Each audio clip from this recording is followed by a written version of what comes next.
Hello everyone, welcome back to the first episode of Cricket Controversial Takes, episode 1.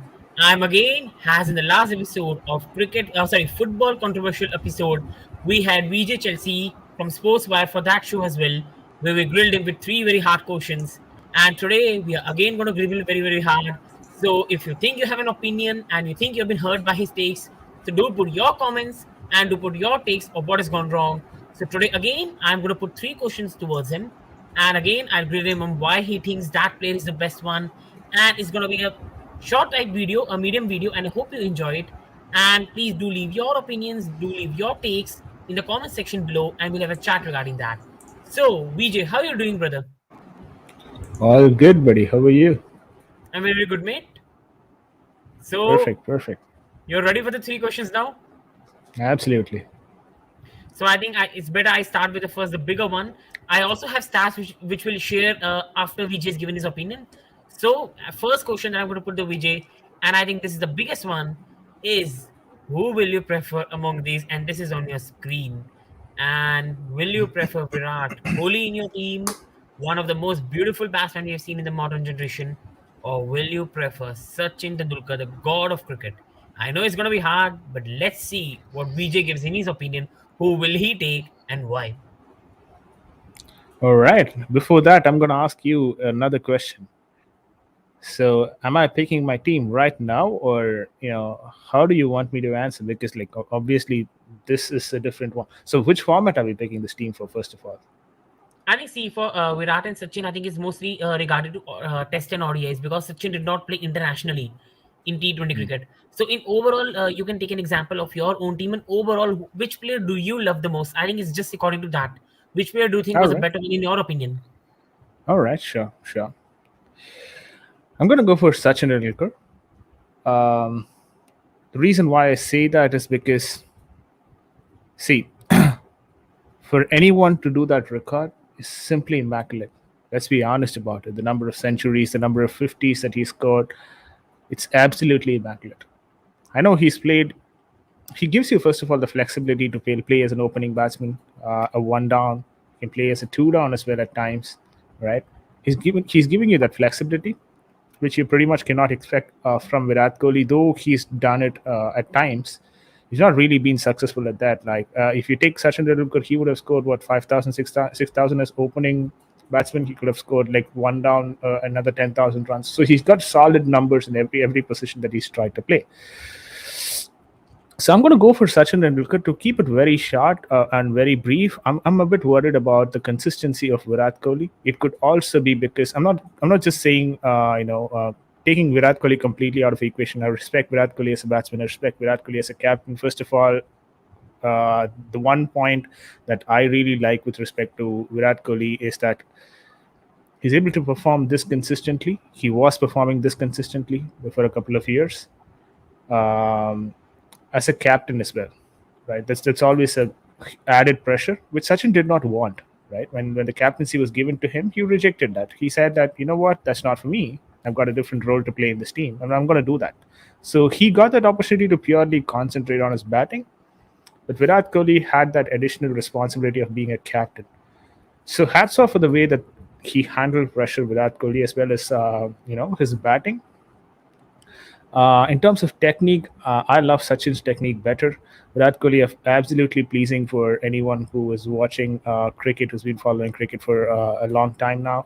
But he does have some issues with the spin, especially the leg spins that are coming in, the wrong ones basically in the leg spinner for the leg spinners and the off turners as well. Because he's got that bat pad gap as well, that pretty much affects him most of the time in his game right now. And I think it's not that Sachin did not have any mistakes in his game, but as a player of that high caliber, I expect those corrections to be made very quickly. And I think Virat Kohli is still struggling in that aspect of things where he's not able to make that corrections quickly, right? We're seeing consistently his average being dropping against spinners, and we've seen instances where the opposition team has brought in spinners just because Virat Kohli is on the crease, right? And that doesn't really sit well with me. Of course, there is another side to this. When Sachin Tendulkar played, we guys played a lot of Ranji Trophy games, right? Even Sachin would go to Ranji Trophy games and play a lot of Ranji Trophy games, which means that he's got exposed to a lot of spin pitch. And Virat Kohli, that's something again a different story, because once he's come to the international picture, there is an additional format as well. So in essence, he did not have the time to go back and play for his Ranji Trophy team. So he getting that kind of pitches, like the spin pitches, was kind of difficult for him.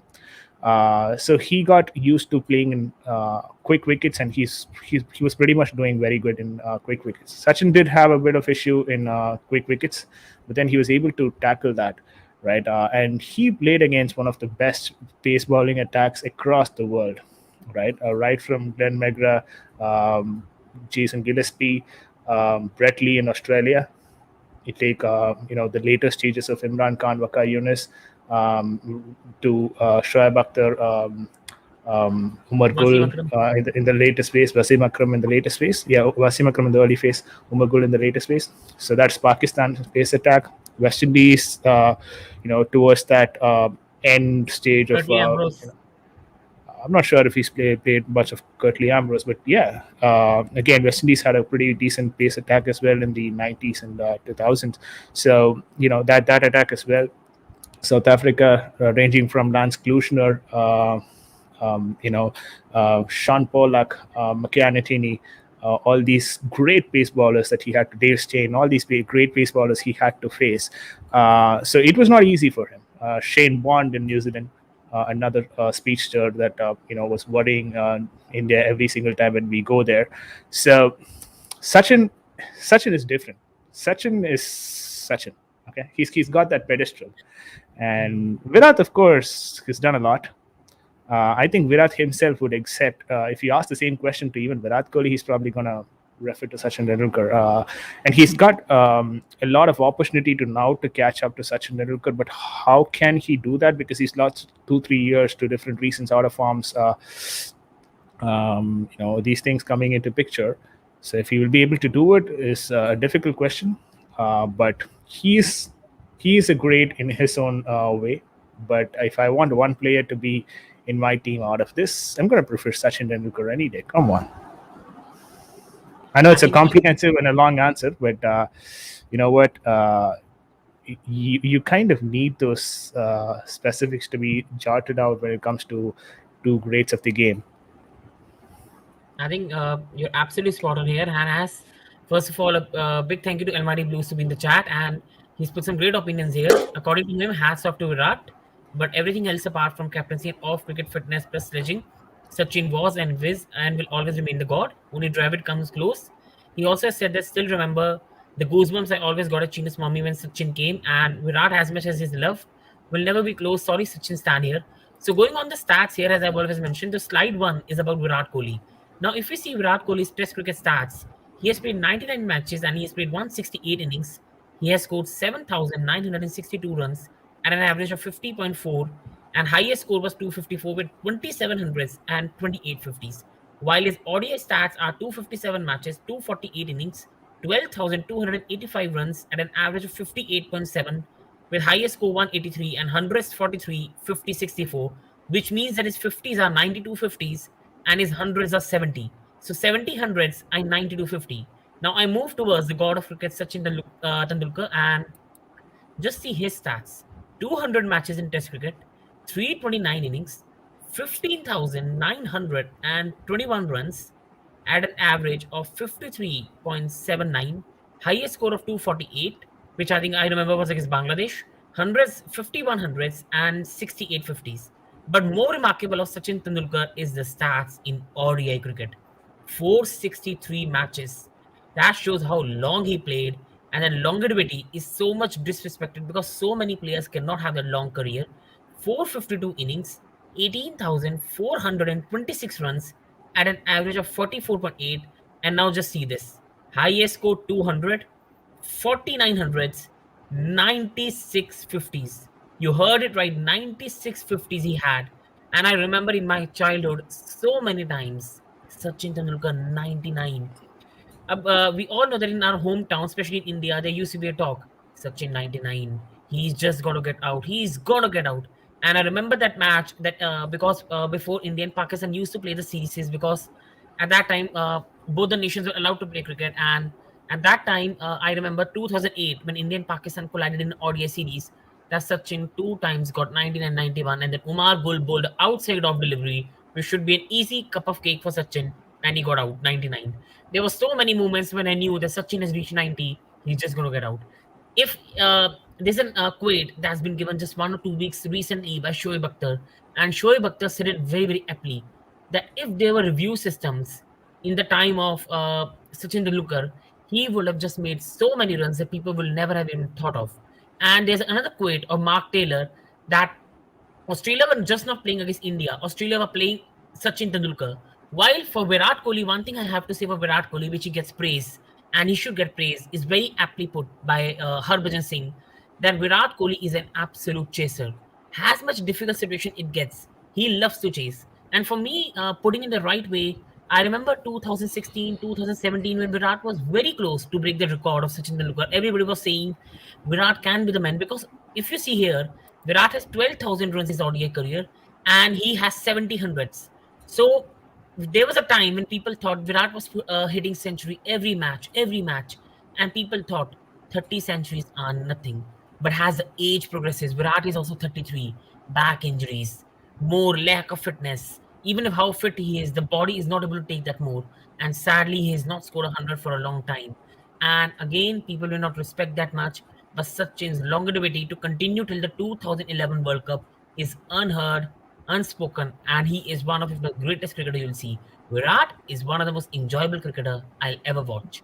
One of the most beautiful player you'll see. I do not agree with. I do agree with Almighty Blues that his sledging sometimes makes you think no, his attitude is too much. But in Test cricket, I enjoy Virat Kohli sledging. You enjoyed on the field. The way he insulted James Anderson when he was trying to go on a younger players, I just love that. The way he was challenging James Anderson, that come on guy, take on me. Why are you targeting the younger player?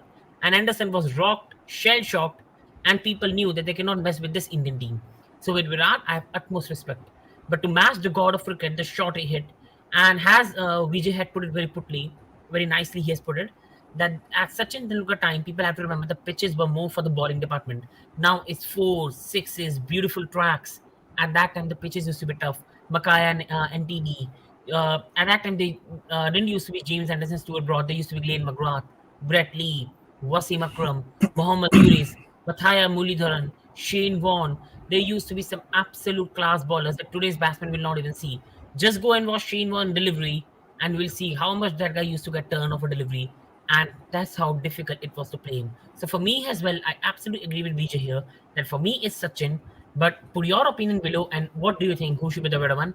And Almighty Blues has said here that Sachin also played peak legendary bowlers, Shoaib, McGrath, Vaughan, Donald, Ambrose. I remember he played Ambrose for some time, and Chaminda Was. Who can forget that? He was a magnificent bowler. Yeah, That Sri Lanka placement. Sri Lanka team, Was, Muralidharan, Sangakkara, Mahinda Jayawardene, that was just an absolutely awesome team. Malinga Kulasekara. I Wow. forgot Malinka. That was a fabulous Absolutely team. brilliant. And both had pressure, but Sachin had 10 times more. Ability worshipped him, bro. He most often did not disappoint. I do not think that I can say the same for Kohli. Kohli also has never disappointed, but in ICC tournaments, it's been tad disappointing. Sachin was just out of this world in 2003 Cricket World Cup, if people remember.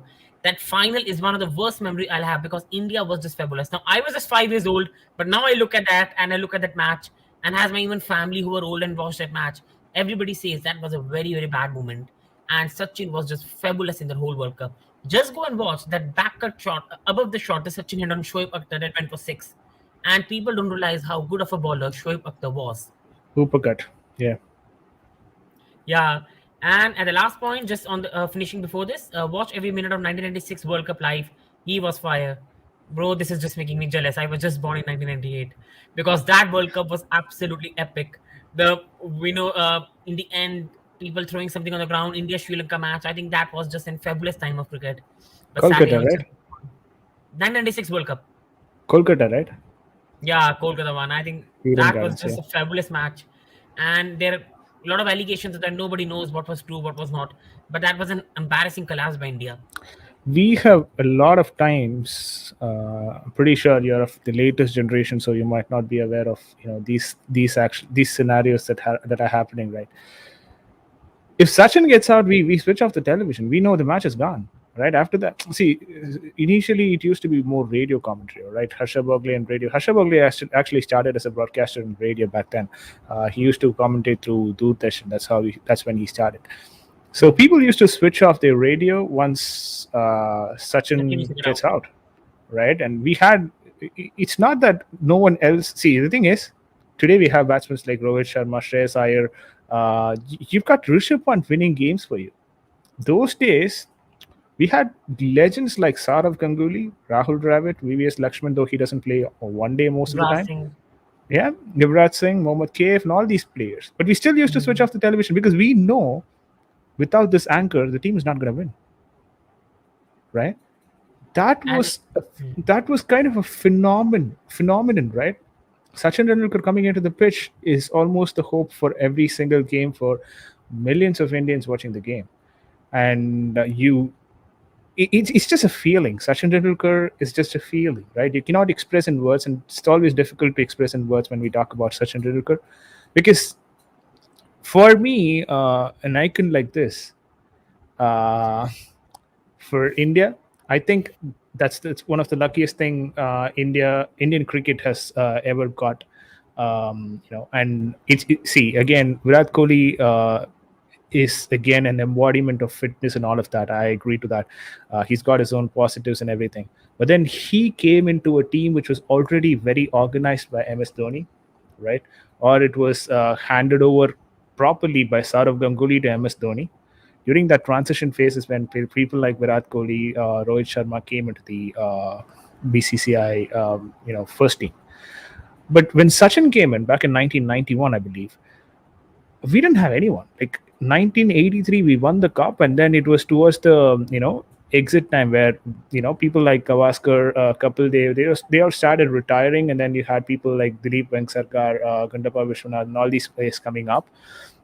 That was almost a new phase coming up, and then Azharuddin was also there, and then I'm not sure if you remember this particular moment when Sachin made his debut, right? When Sachin made his debut, even Saurav Ganguly and Rahul Dravid were selected for that particular series. Okay, 1991. And what happened was Sachin got a chance to play in the 11. Okay, and those days, they when we lose a series, right? Most of the time, what these guys will do, BCCI will do is like, okay, fine, we lost the series. We have to put the blame on someone. We have to do some changes in the team. Now let's do one thing. Let's remove all the substitutes and reserves who are in the team and bring in a new bunch of substitutes and reserves, as if they were the ones who lost the game. They used to do this a lot. Okay, and Saurav Ganguly and Rahul Dravid were on these substitutions that time, 1991 series. All three were in the same series, introduced in the same series, but these two did not get to play. They were in the substitutes. They went for the series. They came back. When they came back, BCCI announced, okay, fine, we're changing the set of people that were in the substitutes and reserves. Now we are having a different set of people. And then Saurav Ganguly and Rahul Dravid had to wait for 5 more years to make their debut back in 1996. They made it again together, but they had to wait for 5 more years to make that debut. Right? I'm just imagining what if Saurav Ganguly and Rahul Dravid had continued to play from 1991 back then. So things would have been different, obviously. But that longevity. One thing is that he's from Mumbai. Those days, Mumbai, players get a lot of leeway when it comes to cricket. And Saurav Ganguly was back from Kolkata, and he didn't have that sort of a support as much of people like Mumbai, people coming from Mumbai get. The same for Rahul Dravid as well, right? Because he came down south, from down south Karnataka. So they didn't have that sort of a support as that of Sachin got. But getting this support is one thing. Utilizing that support and coming up is another thing. And that's where I think Sachin Tendulkar excelled a lot. Though he was from Mumbai, he had that support from the Mumbai board, Maharashtra Cricket Board. He had people like Ravi Shastri and Sunil Gavaskar supporting him during those times because they were all Mumbai people, right? So Mumbai cricketers. So they had a strong voice in the BCCI back then. So they all supported him. But then once he came in, once the opportunity was provided, 16-year young boy playing against Pakistan is no joke. That too, the whole Pakistan bowling attack. The way that he adapted and he started playing and showing his ability, that small guy, right? Mm. Being a nightmare for most of the bowlers, that's amazing, right? And he soon went on to become the most important batsman in the squad. Mm. And we soon started switching off the television after Sachin Tendulkar got out. Yeah. That's the kind of trajectory that he had, which is an upward trajectory. It's always good in terms of career. Virat Kohli right now is in a form slump. If he, Mm. if he comes back stronger, then we could see a bit of challenge between these two in terms of statistics. But it's going to be very difficult for Virat Kohli now to catch up with Sachin Tendulkar. Nah, now it's Also, impossible. because there is an additional format that he has to play. Because back then, one days and T20s, one days and Test matches were like so much Mm. prevalent. There used to be a lot of one days and Test matches. There used to be 13, 14 test matches played in a year. Now we have what, 5, 6 test matches. That's Yeah. it in an entire year. So that's because there is a No, no, new no. I format think that has been uh, introduced. I think for India, like for small nations, I think test matches are less. But for India, we every year at least play every year, like every 2 years, we play either England 5 test matches, Australia 5 test matches. I still think that we at least play 10 to 11 test matches a year. I think for India because I I think test think match. no, the thing is, we play 10 to 11 test matches per year now, but we used to play more than that back then. No, Yeah. I think because there used to be three test match series at that time. I think now it's five test match series. I guess England 5 test matches.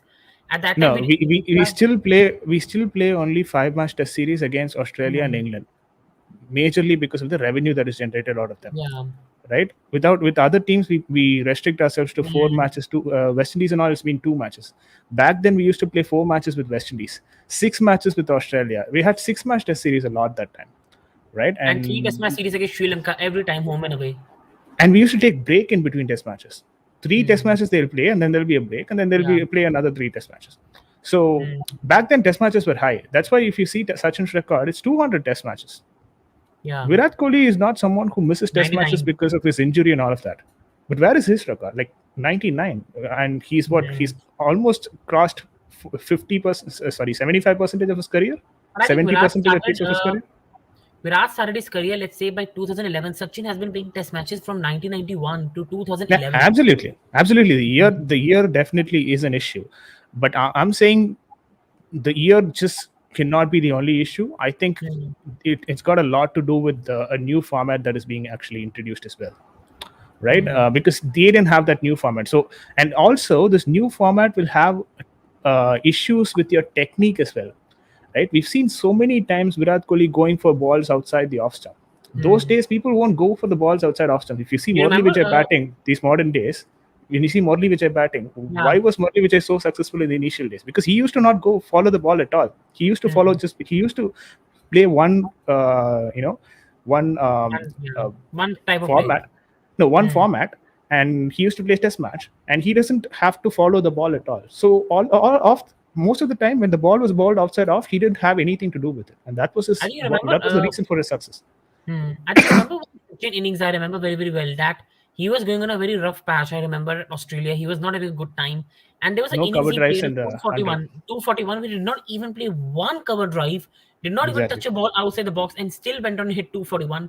And for people watching this show, if you want to see true Sachin Tendulkar at his best and watching his beautiful shots, just go and watch Commonwealth Series 2008, Australia India Sri Lanka Tri Series. That was my childhood's greatest series I have ever watched. That series, that Steve Buckner Empire disaster where we would have beaten Australia, and that Australia was a pack of wolves. That Australia used to be absolutely pack of wolves, pouncing on the Empire, pouncing on every decision. Adam Gale craze. They used to have Ricky Ponting, Andre Simons. That team used Uh, to be absolutely horror on a hill. you know And what? You know 2-1 what? in the I'll tell you one game. thing. I'll tell you Hmm. one thing. This shows the power of that Australian team, right? I can now by heart recite that 11 players in the Australian team, right? It goes by name: Matthew Hayden, Adam Gilchrist, Ricky Ponting in three, Damian Martin, Baywin, and No, you no, no. have In 2008 series, there was no Bevan and Martin. at that time? Nah, I meant the best of the Oh, okay, 2003 and okay. 2007, the World Cup winning Mhm. team, right? They used to have this Baven, Martin, and then later they had Simons and all of them.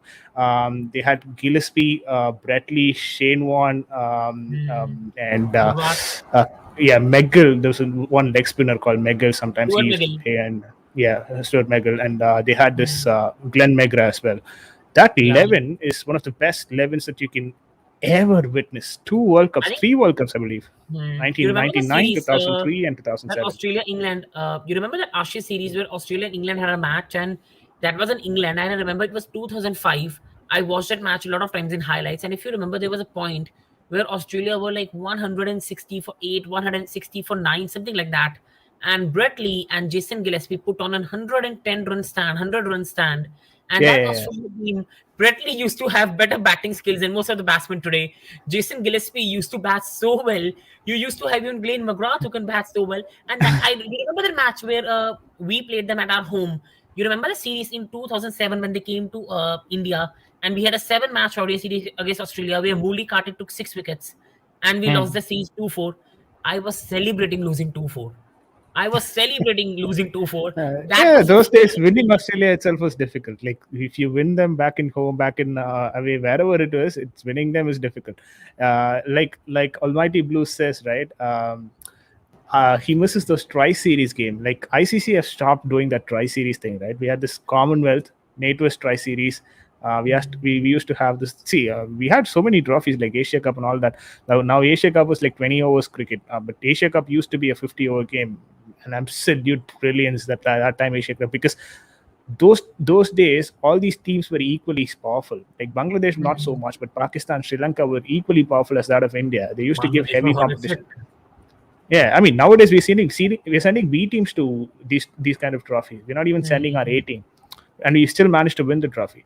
But those I think at days we that used to time, have an equal power in all these countries, and Asia Cup used to be so good, I right? think they used to be like Pakistan used to be so good, Sri Lanka used to be so good. There was West Indies who was good. There was South Africa who was good. There was India. There was Australia. There was England. There was New Zealand with Vittori, Shane Bourne, Brendan McCullum, the new boy, Nathan McCallum. That used to Yeah, be an amazing time, and I still cry. I remember that cricket. And nowadays, India Sri Lanka series is just sleeping on a bed. There is just like watching India versus West Indies and just putting your slippers on. And new India's gonna win by 100 runs. Watching India versus exactly. Bangladesh. You don't have that intensity, right? Yeah, Hmm. I'm not sure how to put that. Maybe we guys have grown a bit and then we're not able to experience it, Hmm. or it probably has to do a lot with cricket, because that those days cricket was more of an emotion. Nowadays it's becoming more Hmm. of a sport, and it's becoming increasingly difficult to relate to it, because people, I mean, the multiple formats, multiple people playing in those formats, and every series there is a new person coming in. We give debut Hmm. every single series, and I don't know why we do that, because no one is being consistent. We're talking about Sachin Tendulkar. Like Sachin Tendulkar, they had every single team had one team which had people scoring above 10,000 runs. They had Ricky Ponting in Australia, Brian Lara in West Indies. They had Jack Collis in South Africa. They had Maila Jayawardene Sangakkara in Sri Lanka. Every single team had a Hmm. 10,000 run player. Now, no team has a 10,000 run player. Hmm. Like if you look around the world right now, there's no team that has a 10,000 run player. Let me Yeah, let me probably think if there is one or two. I think there's like you can say Steve Smith, Kane Williamson. I believe these two No, are no, no. Williamson is Joe Root. not. Williamson is 7,000, not No, 10,000. no, no, I think they will get to it. I think.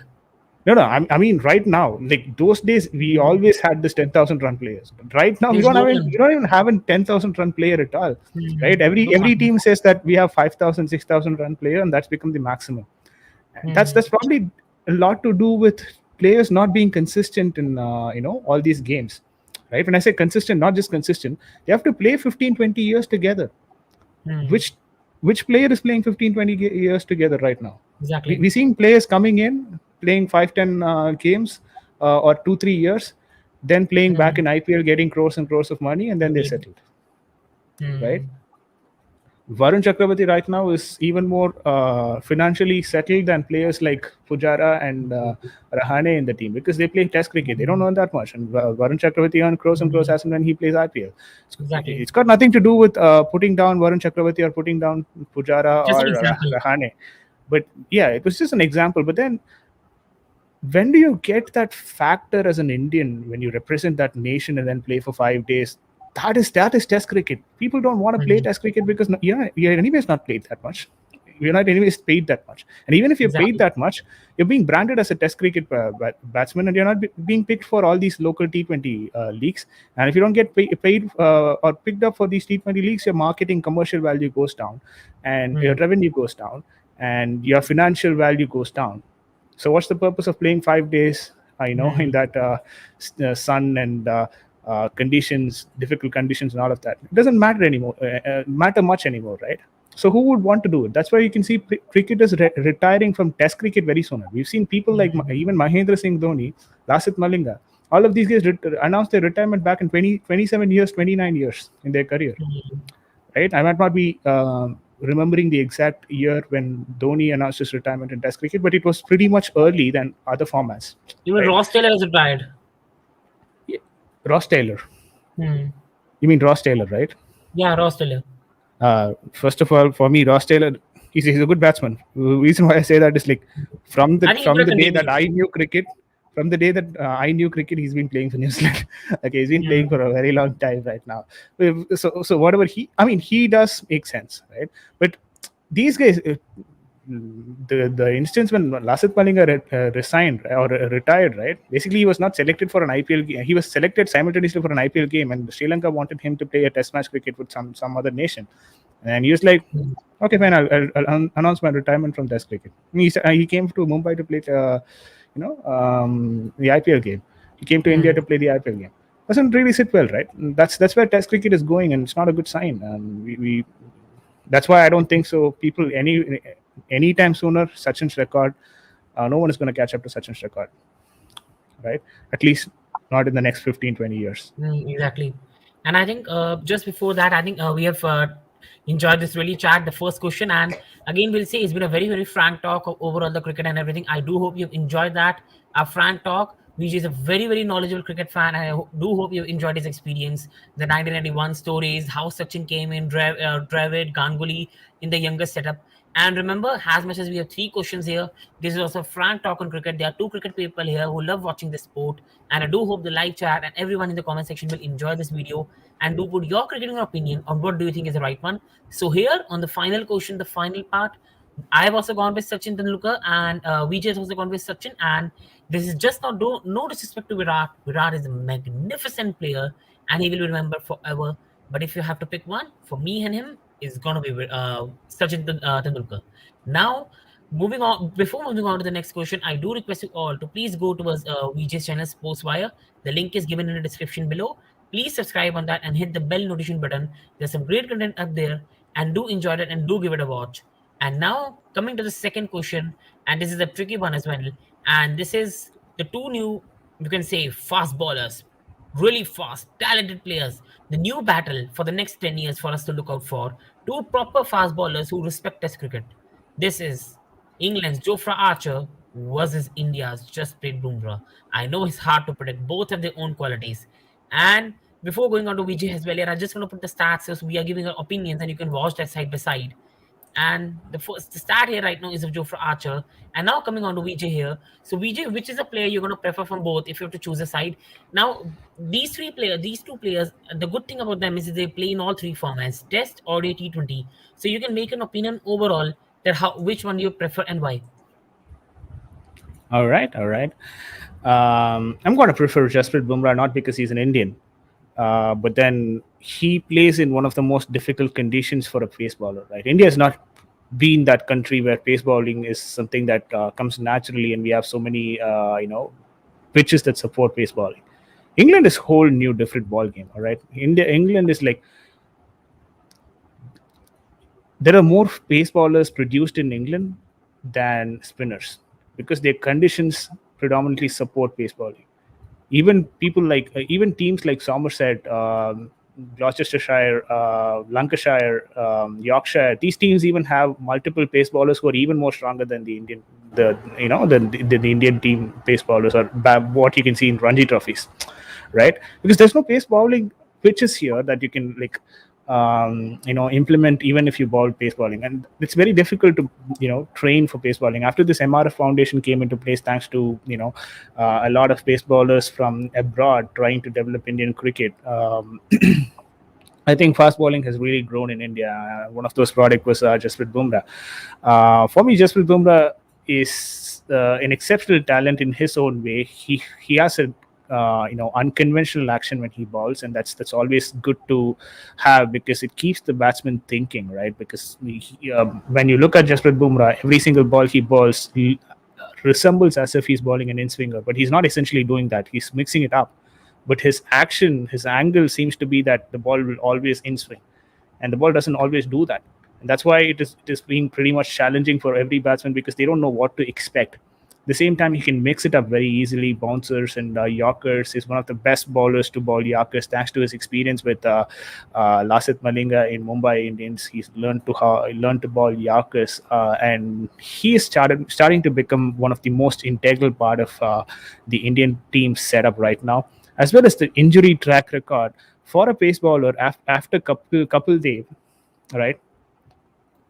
And I'm gonna say, yeah, after Kapil Dev, and I'm just thinking if there are other bowlers who did the same. To an extent, Zahir Khan. Jasprit Bumrah has remained one of the fittest bowler for India. Okay, and again, his career is not something that we can evaluate over like 15, 14 years right now because he is someone who's just played what 5, 6 years for India, maybe more than that. So in this short span of time, his injury history, especially for someone who bowls predominantly in India, and even when he goes away, when he travels, he tends to maintain his fitness a lot. Maybe a bit of back strain or back injury that came in recently that required surgery for him. Apart from that, he's been doing fine. But if you look at Jofra Archer over the past 2 years, I think it's close to 2 years right now. Yeah. He's not even played anything because he's got that elbow strain, and there's some operation that took place for that, and he's still not ready. And both of these bowlers, one thing that we have to observe is that they're not traditional. They're not bowling in a traditional way. So when I say traditional way, they don't strain so much as that of a Jasprit Bumrah. As the as like a Brett or Shoaib Akhtar, where they run in from 50, 60 yards and then they come in and bowl, right? And he doesn't do that.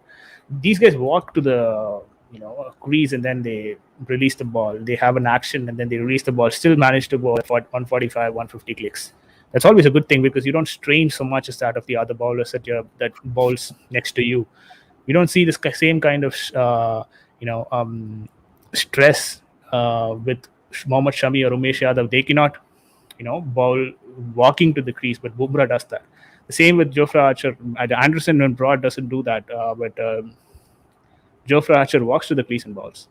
Right, the other bowlers strain so much for their bowling to get their pace, but these guys have that natural ability to bowl. They just walk to the crease and then they start bowling. That's always a good thing because they don't strain a lot. But at the same time, you could also argue that when you walk and bowl, there's a lot of stress that is going into your leg, the leg that you're releasing when you release the ball, right? Because basically walking and bowling, which means that you don't have that momentum, right, to bowl, which in turn can end up having long-term injuries for the player. We are yet to witness that for both these bowlers right now. But right now, both of them are at the peak of their career.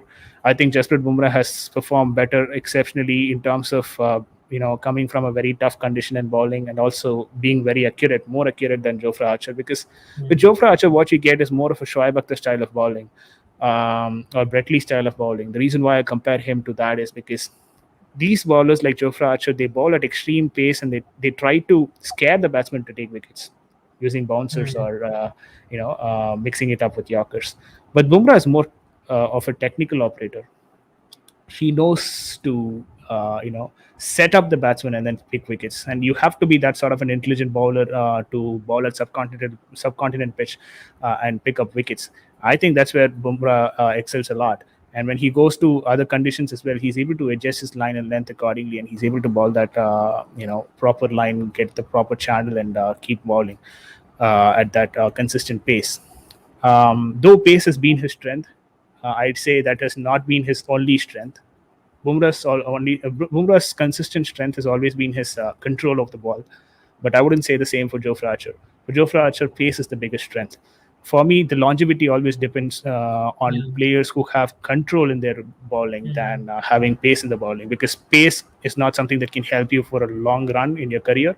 But yeah, it definitely can help you navigate through, a few years in your career. But if you ask me throughout your career, will that help? I wouldn't really rely upon. Towards the end of your career, you might not have the same pace as that of how we started.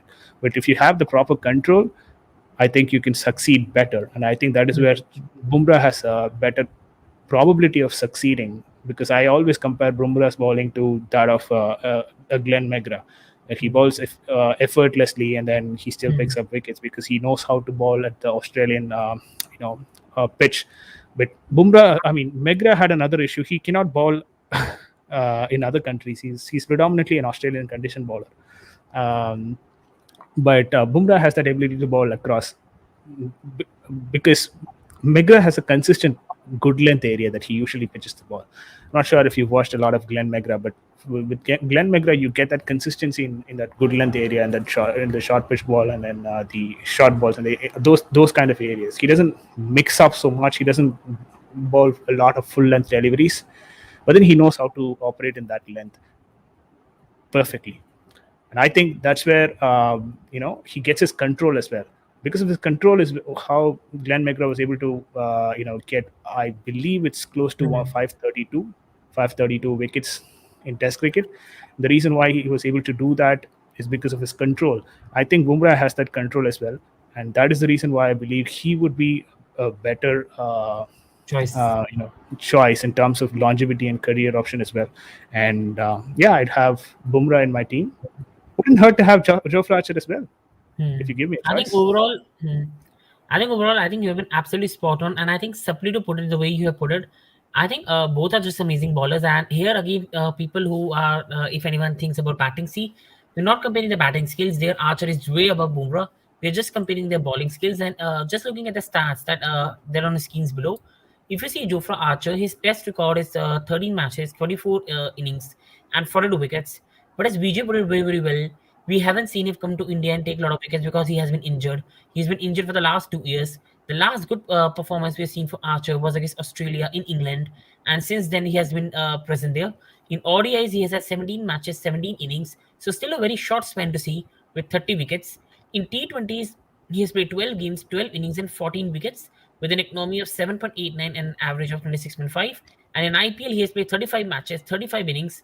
He has taken 46 wickets at an average 21.33 with economy rate of 7.13. While his counterpart, you can see in this Jasprit Bumrah, he has played 27 test matches. That's double of Jofra Archer, 52 innings. He has taken 113 wickets with an average of 22.86 and 5 wickets of 7. In ODI cricket, Bumrah has played way more games you can compare to Jofra Archer. 70 matches, 70 innings, because he has played properly for the last 2 years with 113 wickets, 25.42 average, and economy 4.66. And in the T20 for India, he has played 55 matches, taken 66 wickets in 54 innings with an average of just 19.55 and an economy rate of 6.52. And at last in IPL, 106 matches, 130 wickets, 23.05 average, and 7.42 economy. And for me, on my side, to put it finally, I think Jofra Archer might be a better bowler for bouncers, for threatening the batsman. And Jofra Archer is also not a bad death bowler. But if you really want to restrict runs and you want a death bowler in a T20 cricket, you'll always have in T20 cricket. I'll always have Jasprit Bumrah over Jofra Archer. In ODI cricket as well, I think Jasprit Bumrah at the start of the power play and at the end has much better control than Jofra Archer.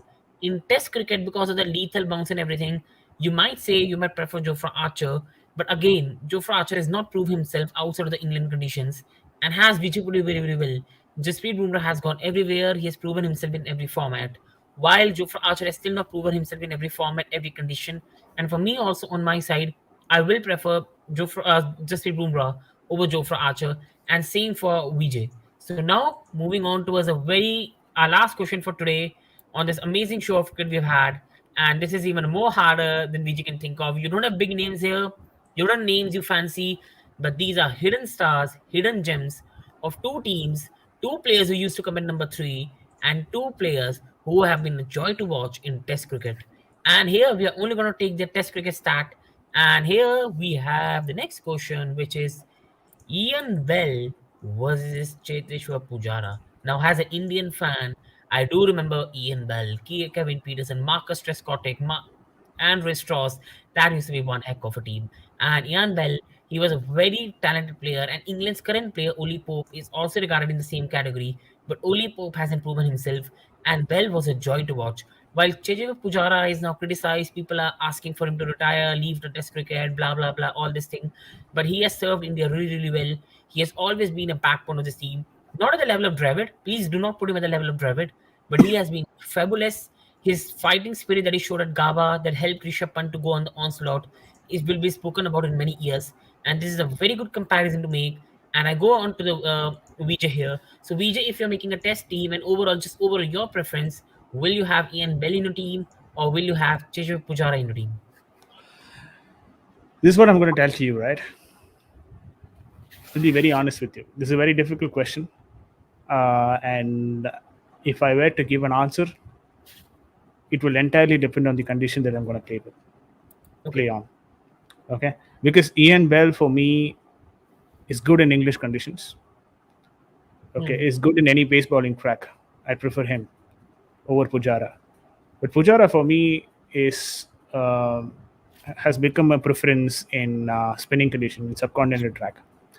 But what happened recently is his technique with respect to spin has become increasingly ugly, and that's probably the reason why he's not able to score runs back in home conditions as well. Because we used to get a lot of home condition run from Pujara. He was helping us in that home environment a lot.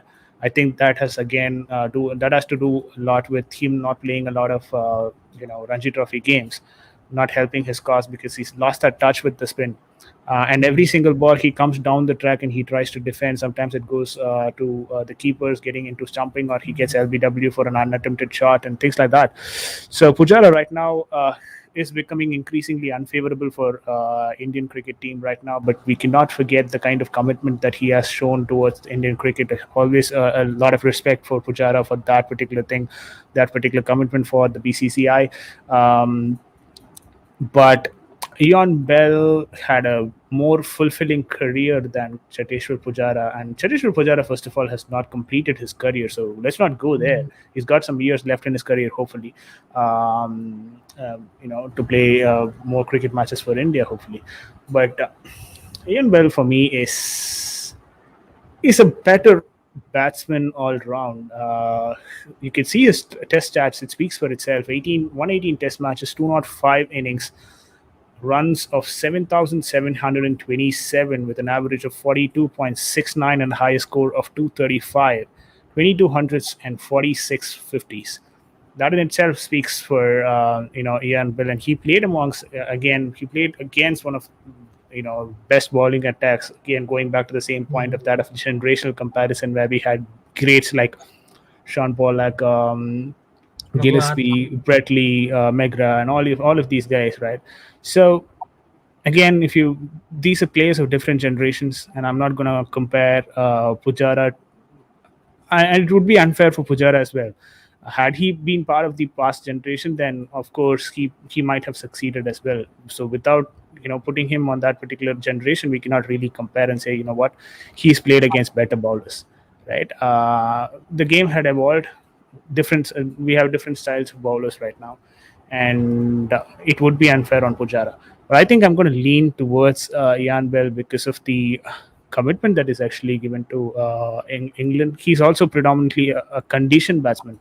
Honestly, like how we're saying Pujara is good for subcontinent, and he's pretty much wet. And now that right now is only in the last couple of years is where we are thinking of Pujara not as a subcontinent batsman, but usually we all have that mentality where we think, okay, fine, Cheteshwar Pujara will score home runs and he'll probably do better when he comes back to the subcontinent. And Ian Bell does the same thing for England back in his days, right? His playing days. I think his retirement was a bit premature. I would have expected him to play a lot more. Hmm. I believe he retired at a young age than what he probably could have done, Hmm. and he played with a very good opening pair as well. They started with Strauss and Cook, I believe, and then he used to come one down for England with Pujara. I wouldn't really say that he had that sort of an beautiful opening pair that he could follow back, Hmm. right? Because we had Sehwag Gambhir in Test cricket, or Sachin Sehwag in Test cricket back then, and then we had I people think coming in Sachin. one I down. think Sachin. I think he went away from Test cricket in 2012 when Pujara started. I think No, it no, was no, not Gambhir no, and no. one more player, Sehwag. I think Gambhir, Sehwag were there. I think. No, no, yeah, that was the point I was trying to make, basically, right? So what I was trying to say is we had Sachin Sehwag, Sachin Gambhir back in those days as opening pair, but Hmm. when it came to Pujara, we didn't have a lot of better openers. We had Mayank Agarwal, Rohit Sharma, KL Rahul, Murali Vijay. These guys kept rotating a lot, and we didn't have a consistent opening pair in the start, which will always impact a one down batsman. Hmm. Trust me, it has that sort of an impact on one down batsmen, and I think Pujara is definitely a gem, no doubt about it. Hmm. But Ian Bell provides a better stability for any team than Pujara. Pujara for me right now. I'm an Indian. I would have preferred an Indian as well. But looking at this purely from a statistical standpoint, as asked from you, that's why I'm going with Ian Bill. Otherwise, I would have gone for Pujara if this question was asked from an emotional standpoint. Hmm. Definitely. So yeah, Ian Bell for me, I think, statistically. hmm, I think you put it very, very well. And I think, again, I will say to everyone watching this show that VJ is one of the greatest person to go for cricket. You can have a chat with him the whole day. His knowledge is impeccable in cricket. And right now, I myself very esteemed to have him as a guest, and this has been just so enjoyable. And he's put it very, very well here. And if you can just see the stats, I think this is where I differ a bit because Pujara has 95 test matches here. So I think he can close on that run. But right now, the form Pujara is in, even expecting 5 to 600 runs from is very, very difficult.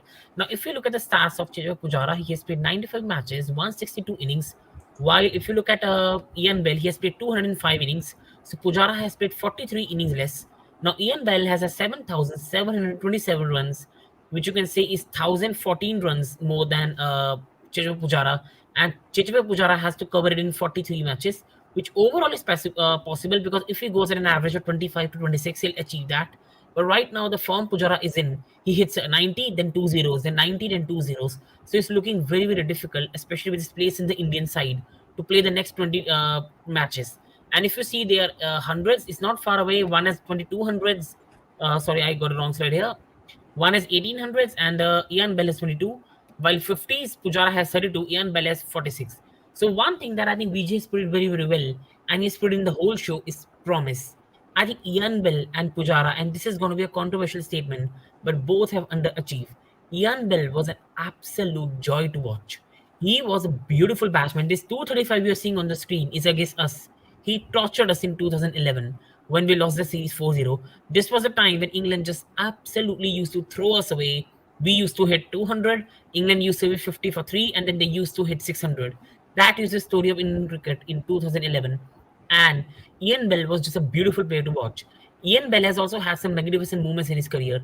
His 113 versus Australia in Chesterley Street 2013. His 78 as South Africa in Cape Town 2010, when England was set a target of 466 and they were 160 for 5, but somehow Ian Bell stayed and England drew the match. That was a time when beating South Africa in South Africa used to be a humongous task. South Africa used to be called the world champions in bilateral series and used to be called Tottenham Hotspur of the Cricket World Cup. That used to be what South Africa was in that decade. Love that comparison. Yeah. And I think that was the way South Africa were because they used to have Graham Smith, they used to have Sean Pollock, Antini, the greatest all rounder the world will ever see in Jack Collis. It was just used to be an amazing side of South Africa. And Ian Bell, if I remember in his time, he used to be England batsman I love to watch along with Kevin Peterson. That cover drives, state drives, that class of the player. Ian Bell, you can say in terms of entertainment, was more watchable than Chicho Pujara, who is more of a proper test cricketer.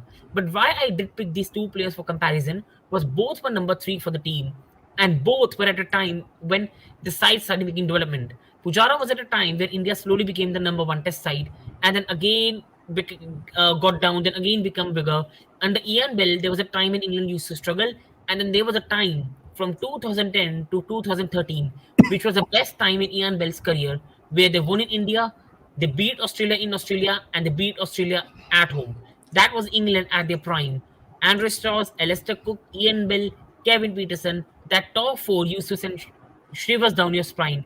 Getting them out, just ask an Australian fan and ask him 2013 series when Alistair Cook and Ian Bell, everyone was hitting 150, 200, 170. That used to be class of those batsmen. But Ian Bell, I will again say, promise. He did not do very well at the start of his career. He started slowly. There was a promise. He was just not able to convert that, just like Vijay put it very, very aptly.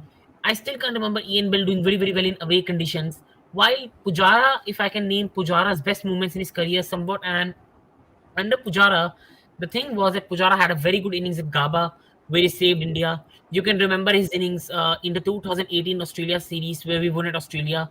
And that's it for him as well. He has not done well in New Zealand. He has not had a great time at South Africa as well.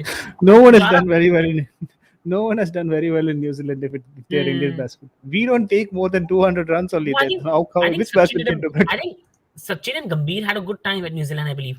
That Napier One innings that one they series for Napier game for Gambhir, but no. otherwise, I think not Sachin. that Sachin anything. did enjoy New Zealand conditions.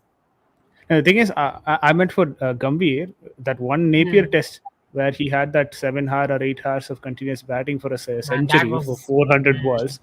But apart from that, even he didn't have much of good times in New Zealand because New Zealand has been very historically a bowling condition. bad side for us. Yeah, and it swings a lot. It swings a lot, and all these, Manguai. There's this Mount Manguai Stadium. This is the what is The that? Bangladesh won there. Sorry, yeah, sorry. Bangladesh beat New Zealand there, I think, 1-1 match. Yeah. That was interesting. That was interesting how they did that because we even now recently went there and lost God against them.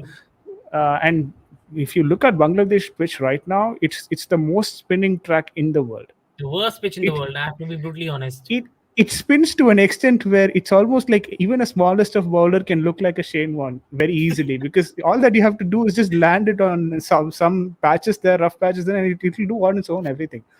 It's become that worse right now. Bangladesh conditions And for I think that's them really to go surprised from that me. area to go to New Zealand Hmm. and win it was something amazing.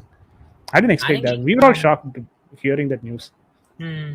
I think like you put it very well in the video. Well, between Bell and Pujara, the what we can say is with Pujara, I cannot even say he was very good in India because at start of his career he did well, but he slowly dwindled away. His performances against spin. You see, even the series against New Zealand, he wasn't able to face. For the first Test match, he struggled against Ajaz Patel. In the second match as well. Now I remember that before the series, there was a lot of pressure on Rohani, Pujara that they are going to be soon be ousted from the team. Shreyas Iyer has done a very good job, and against South Africa, we saw one performance of Rohani and Pujara where they looked like the batsmen we knew. But then again, this is the same Pujara who once used to be on 50 runs. This guy used to be an absolute wall to get out. If you had to get out, you had to absolutely bowl 400 to 500 deliveries on him, and then he used to edge one to the box. Right now, he comes on his first delivery. He's already looking nervous and he already is not able to play. His technique has gone to somewhere we don't know, and sadly, is the same. With Ian Bell, as we always say, he ended his career really, really well. But like Pujara, he did not start his career well. While Pujara started And his career really well. I'll tell you one thing with respect to Pujara and Rohani. Bell, right? Oh, Bell. Rohani. Okay. Bell for me is more technically gifted than Pujara. Hmm. Pujara kind of compensates that with his ability to defend, right? He doesn't have a lot Calmness. of shots in his book. He doesn't have a lot of Hmm. shots in his book, but he can defend better for the balls that he doesn't have a shot to. And that's Hmm. fine in Test cricket because you don't have to have every shot in the book in Test cricket. Those Hmm. balls that are being bowled to you where you don't have a shot to play, you can just go ahead and defend. I think Pujara was doing a great job in that. But Bell Hmm. had most of the shots in the book. He was a more of Yeah. a complete player than Pujara, at least in pace bowling tracks. I think Hmm. that's where I would lean Towards a Bell. bit towards Bell. Yeah. For me also, I think I have to absolutely agree with DJ here. I think for the problem for people who are watching this video, if you're from generation, if you haven't watched Ian Bill, I think you just need to go there. You even watch some videos of him and you'll enjoy him. But yes, videos are not a true phenomenon of a player. I watched Ian Bell in my time when I started following cricket. VJ has been following cricket for a very long time, so he has seen Ian Bell from the start. And for me, if people remember Ian Bell and the England team, you can praise India team as much as we want, and this Indian team is amazing, but they haven't done a great job so far in terms of achievement. We have lost to South Africa both the times. We have lost at New Zealand all the times. We have conquered Australia. We have somewhat now conquered England with their fifth match played and we get a draw, but it's mixed. We have conquered two places. We have not conquered two places, one more. The England side, they literally went to our conditions. We haven't been beaten by that again. They came to our conditions and they beat us 2-1.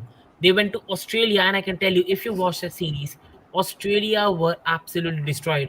It was like a match. It was just brutally honest. If you have watched this season, Manchester City 7, Leeds nil. It was that type of series.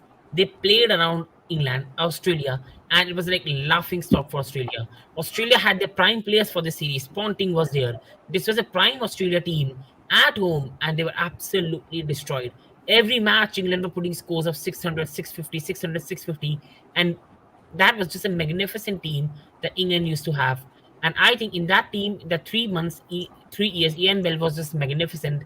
And as VJ has put it so well, Ian Bell is more technically gifted than Pujara. If you watch Ian Bell, his shots, his short range, his defense, his class was something else. But as we can say with both these players, and that's why this comparison was good.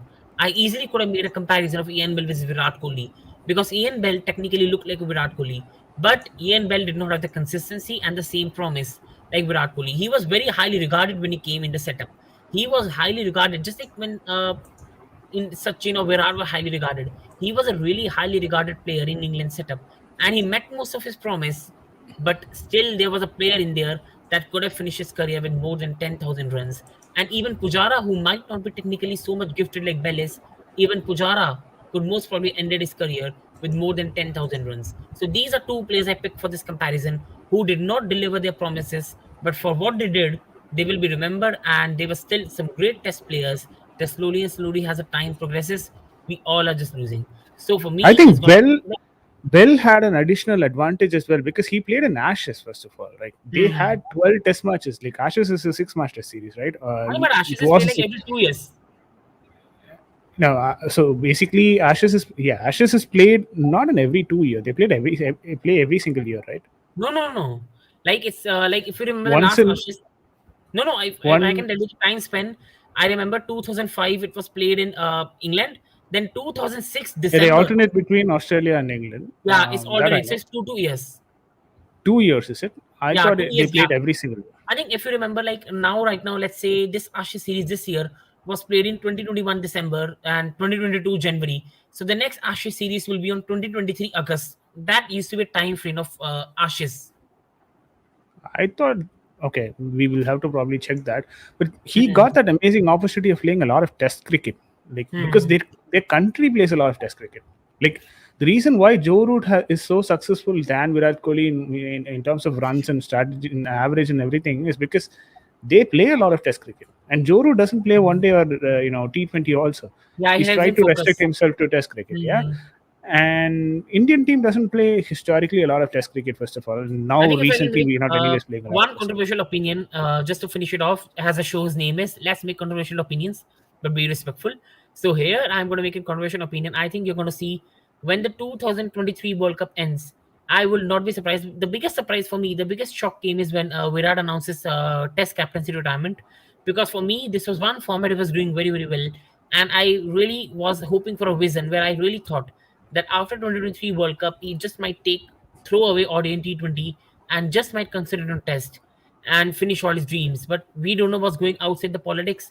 But I wouldn't be surprised if Virat, just like Joe Root, at some point puts all these things away and goes for test. But different between Virat and Root is that Joe Root cannot quickly make runs. Joe Root is not as classy player as Smith and Williamson and Kohli are. This is why Smith, Kohli, and Williamson are in a different category. But right now, the way Joe Root is playing, he's on a different form. But still, I think Kohli can play all the formats. He's got the quick run taking ability, that short abilities, and he can play in all formats. But sadly, you do need a break for your body. Now he'll be playing for RCB. He has to play quick innings. Then he'll be concentrating on T20 cricket, then ODI, and this is where I think his test batting has declined. So for me, in terms of Virat Kohli, I think I can't see him going any more farther than what he has reached now. He's not going to reach near Sachin Tendulkar. He's not going to break a lot of records now. Even the century that he has been craving for is just going to get long and long and long. And I think it could be he just might end his career with advanced century. I do hope he gets that because you want such a great player to end his career very, very well. And Virat does deserve to end his career with a great century. Like Sachin did, he scored a century against Bangladesh when he did not score a century for 1.5 year, and he ended his career so well. But sadly, Virat has been extended, it's been more than 2 years now. It's just so much worrisome that he's 33 right now, and that century just hasn't come. So for Virat, I do hope that a century comes because it increases his confidence. And as for three questions today that me and Vijay answered, we'll pick Ian Bell over Pujara, we pick Sachin over Virat, and we've also picked Jasprit Bumrah over Archer. That was our opinions and our takes on this. So if you have any different opinion, do put it in the comment section and just put your opinion. Who do you think was a better one? And if you think we are wrong, just put your opinion on who do you think you prefer. So as the video is just the last part is finished, I really want to thank you all who have tuned in, and it's been a great show. We love doing this show. It's just for you all, and we just love to chat regarding cricket, sports, and it's an informal talk where we talked about India era, India cricket. Vijay put his opinion very, very well on the old times of Indian cricket and how he used to be. So do check out that part of the video. I'll be putting on the timestamps, and you'll be able to listen to that all. So I do hope you've enjoyed that. And on the final part, I do want to again advise you all to go to the BJ channel, subscribe on it, click on the bell notification button, and at last, BJ, it was great to have you, and has always been so supportive of the channel. And it was great to be here, and I know you'll be here for a lot more videos as well. So your final take and overall, what's going to come on your channel, and overall all that stuff. Like I always continue to say, Sportswire tries to provide in Sportswire we try. I mean, Sportswire we try to provide content which is more specific to not just the footballing side of things. We try to provide more on the other areas that are concentrating when it comes to the board, and that's where our channel is a bit different from the other channels. You would have seen the wage bill conversation that we recently had, and the Chelsea financial situation that we recently had, which is pretty much becoming famous right now. And just stay tuned to the channel, and if you can, you guys can actually check out those kind of videos in our channel.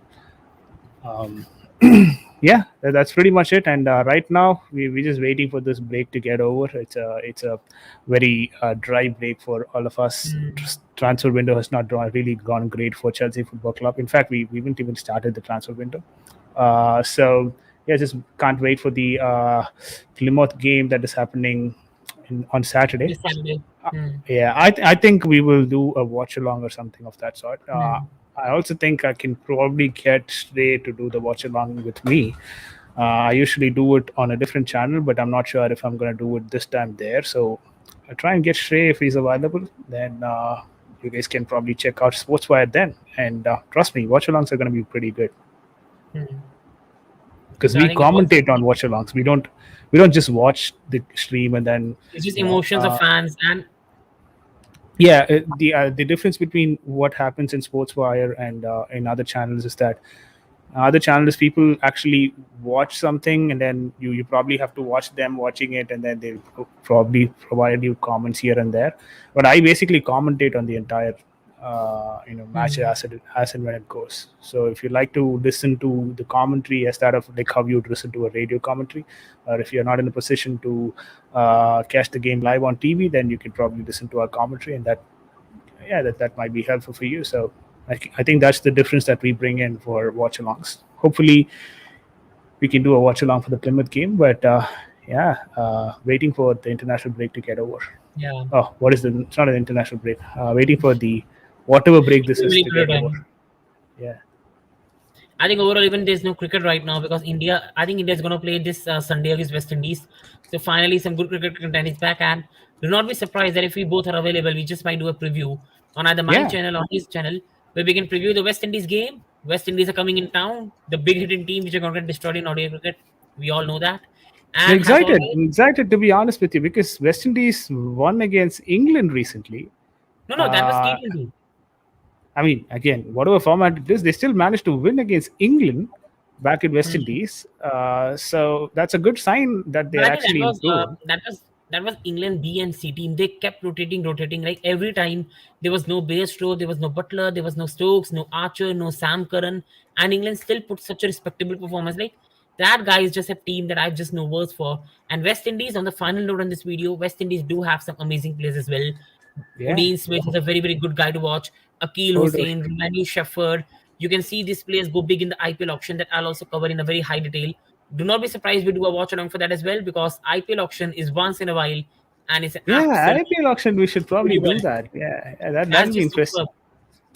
And at last, I will again advise you to go on his channel, click on the subscribe button, watch alongside some of the beauty you'll always watch, commentating, goal reaction, and if Plymouth score against Chelsea, which should not happen, if they score against Chelsea, you're going to see either me and if I'm available or Sportswire, you're just going to see us absolutely angry.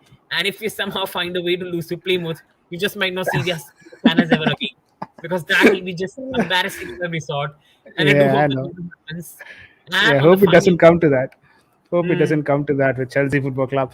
But yeah, the Indian game is going to be interesting.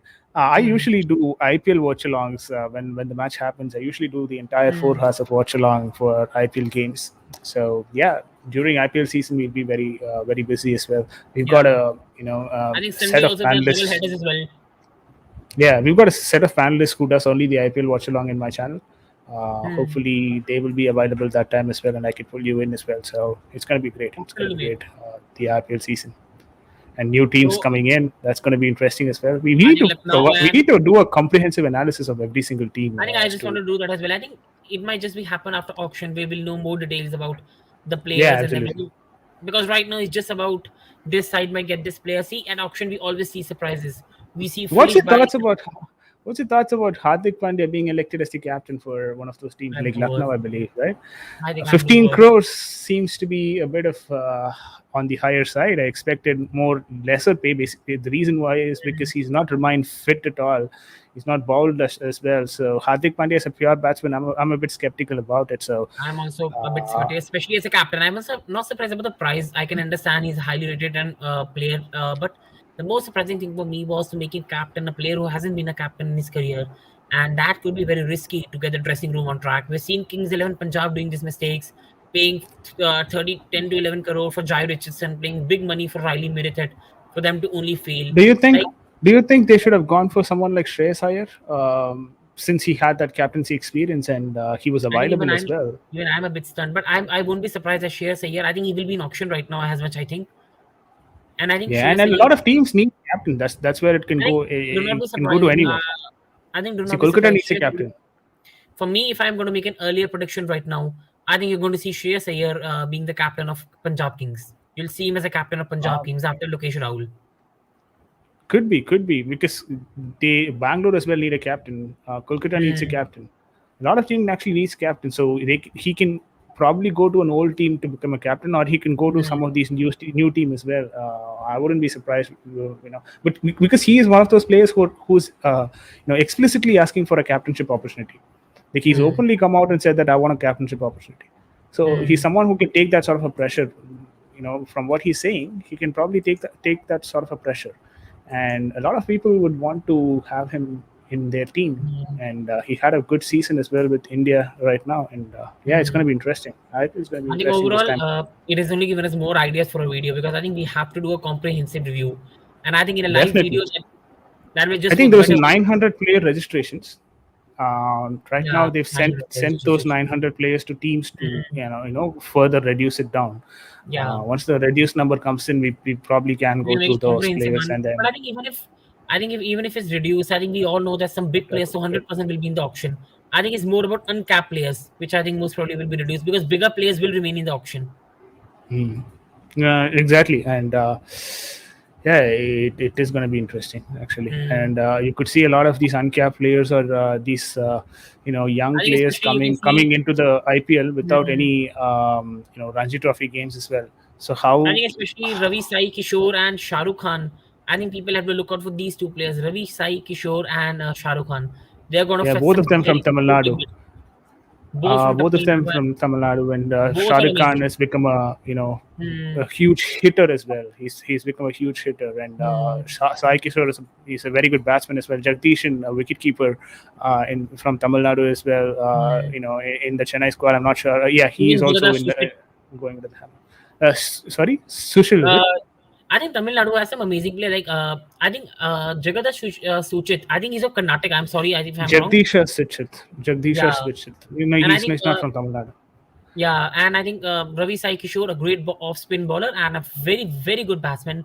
And then you've got Shah Rukh Khan as well. So I think it's going to be very And exciting. Of let's not forget, we've got the under 19 team right now who's playing in the World hmm, Cup squad. So if they go to the finals or win the finals, these guys will also be joining the hmm, auction, and that would be interesting as well, because we already saw that they played a 400 score against one of those. I don't know which team they scored against, but yeah, hmm, they scored a 400 against one of those small team, and we had a couple of centuries in that 50-over game. So not sure if we will have people from that side of things, but there are interesting names actually, and uncap player as well. Even Ravi Bishnoi is an hmm, uncap player basically, but then his value for any team is going to be impeccable.